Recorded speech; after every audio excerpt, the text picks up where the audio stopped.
बिरज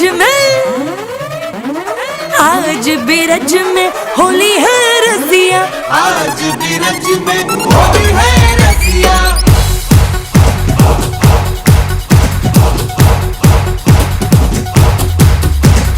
आज बिरज में होली है रसिया, आज बिरज में होली है रसिया।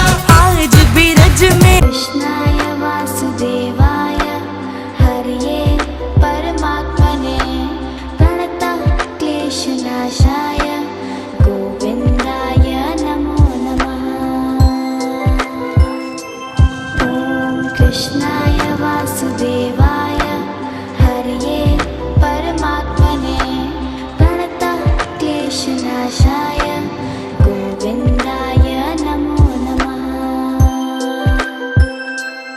ॐ कृष्णाय वासुदेवाय हरये परमात्मने प्रणतः ये होली है रसिया, आज बिरज में होली है रसिया। ये होली रे रसिया बरजोरी रे रसिया। होली रे रसिया बरजोरी रे रसिया। आज बिरज में होली है रसिया। आज बिरज में होली है हो रसिया। हो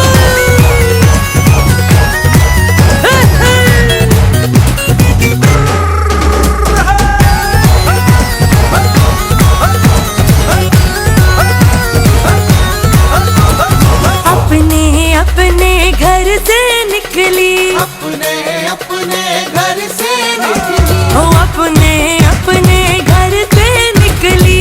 अपने अपने घर से निकली।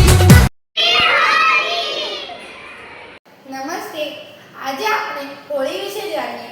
હોળીનો તહેવાર ફાગણ મહિનાની પૂનમના દિવસે આવે છે. હોળી રંગોનો તહેવાર છે.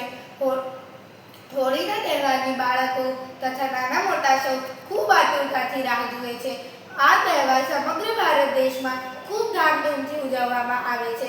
આ તહેવાર શિયાળાની પૂર્ણાહુતિ અને ઉનાળાના આગમનનો સંકેત આપે છે.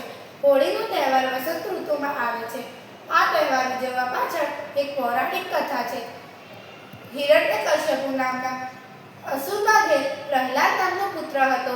પુત્રની ભક્તિ પિતાને ખટકતી હોવાના કારણે તેણે પ્રહલાદને મારવાના અનેક પ્રયત્નો કર્યા, પણ પ્રભુ પરની અસીમ શ્રદ્ધાના કારણે પ્રહલાદ દર વખતે બચી જતો. છેવટે હિરણ્યકશ્યપુની બહેન હોળિકાએ પ્રહલાદને પોતાના ખોળામાં લઈ અગ્નિ પર બેસી ગઈ. હોળિકાને વરદાન હતું કે અગ્નિ તેને બાળી શકે નહીં, છતાં પ્રહલાદની ભક્તિના શક્તિએ તેને બચાવી લીધો અને હોળિકા બળી ગઈ. તે દિવસથી હોળીનો તહેવાર મનાવવામાં આવે છે. આ તહેવારના દિવસે લોકો ઉપવાસ કરે છે.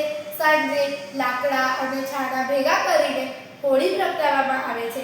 આંબાના મોર, નવું અનાજ, ધાણી, ખજૂર, ચણા વગેરેથી હોળી માતાનું પૂજન કરવામાં આવે છે અને પ્રદક્ષિણા કરવામાં આવે છે. પછી ધાણી અને ખજૂરનો પ્રસાદ થાય છે. હોળીના બીજા દિવસને ધૂળેટી કહેવાય છે. આ દિવસે લોકો પોતાના પરિવારના સભ્યો, મિત્રો અને અન્ય સ્નેહીજનો સાથે રંગોથી રમે છે. આમ હોળીનો તહેવાર આનંદનો તહેવાર છે. હોળીનો તહેવાર આપણને સૌને જાતપાત ભૂલી અને ભાઈચારાના એક રંગમાં રંગાઈ જવાનું સૂચવે છે. જેમ હોળીની અગ્નિ રાતને પ્રકાશિત કરે છે, તેમ તે આપ સૌના જીવનને પ્રકાશિત કરે તેવી પ્રભુ ચરણે પ્રાર્થના અને આપ સૌને હોળીની ખૂબ ખૂબ શુભકામનાઓ. ધન્યવાદ.